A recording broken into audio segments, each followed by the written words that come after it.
Coming up on this episode of Wildcat Weekly, girls tennis, the compost bin, and Niqua knows it can dance. All this and more coming up next.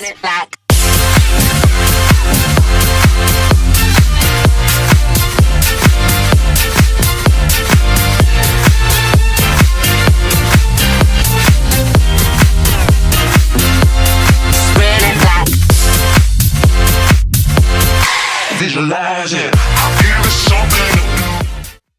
Hi, and welcome to this week's edition of Wildcat Weekly. I'm your host, Allie Quinn. The boys cross-country team is off to a substantial start this season. Jaslyn and Brad race into the story. Ranked 7th in the nation and 2nd in the state of Illinois, the men's cross-country team consists of 130 runners. While the Wildcats have been working their way up to the top, they also have some rivalries. Well, state of Illinois is loaded this year when it comes to cross-country. We have Carl Sandburg High School, which ranks 2nd in the country. Hinsdale Central, they've won the state championship the last 2 years. We got Elmhurst York, which is a perennial powerhouse, and then we have Lyons Township. So there's really 5 really good Illinois teams this year. Even though the Wildcats have many competitors, they're still racing through their season with success. Recently, we just had a race this Saturday, and we were split. Half of it went to Detweiler and Peoria, and half went to Lockport, and I think both teams did really well, and I feel like we can do great things this year. While many of us don't enjoy the sport of running, the cross-country team has some advice to encourage others to get on the trail. When you run slow enough to where you can talk. If you're running and you can't talk, you're running too hard. Good luck to the boys cross-country team at conference this afternoon. And for Wildcat Weekly, along with Jazz and Niqua, I'm Brad Hagerman. A few members of the Niqua Valley staff have begun to dedicate their time to running a half marathon.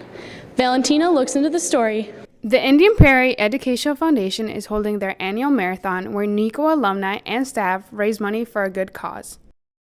The IPF is the Indian Prairie Educational Foundation, and it's a foundation that's been established to fundraise to support what we do in our schools. We're charity runners, and so what we're doing is we're trying to raise money for the foundation by making the commitment to run 13.1 miles or 26.2 miles. This year, Dr. McBride and Mr. Mertz are running the marathon representing Niqua Valley. They have been training and are excited for the race.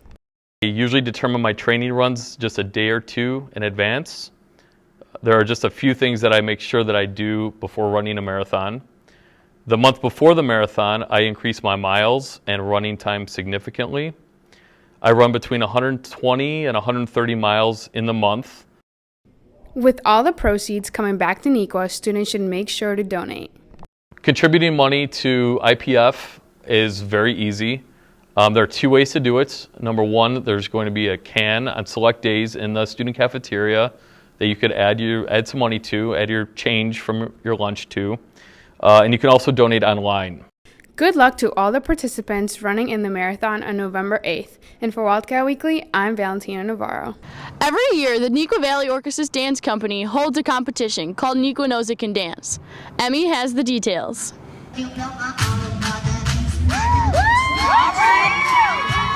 This year, Niqua Valley will hold its 5th annual Niqua Knows It Can Dance. Niqua Knows It Can Dance is an event put on by the Orchesis Dance Company that allows for any student to come and show their dancing abilities and show their school spirit.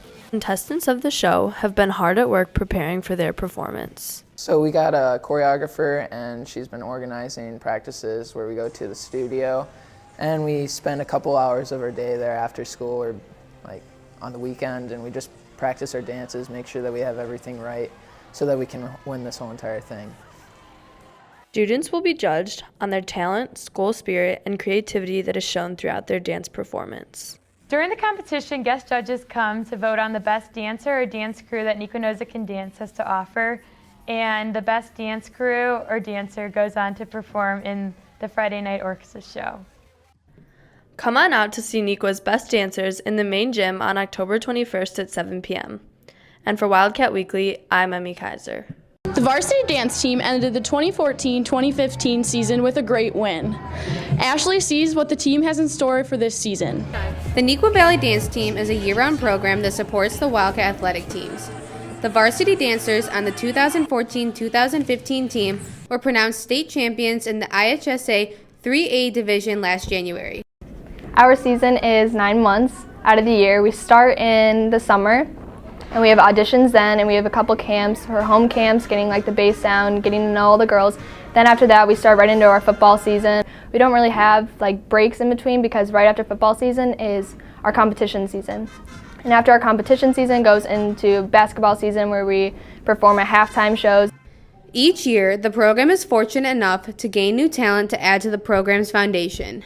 Well, this year it's actually going to be a little bit harder than previous years because we do have a lot more underclassmen than we do upperclassmen, so we will have to really work hard in our practices that we have every day to achieve our goal and defend our state title. Not only do the dancers support our school, they involve themselves within the community and are seen by the public eye.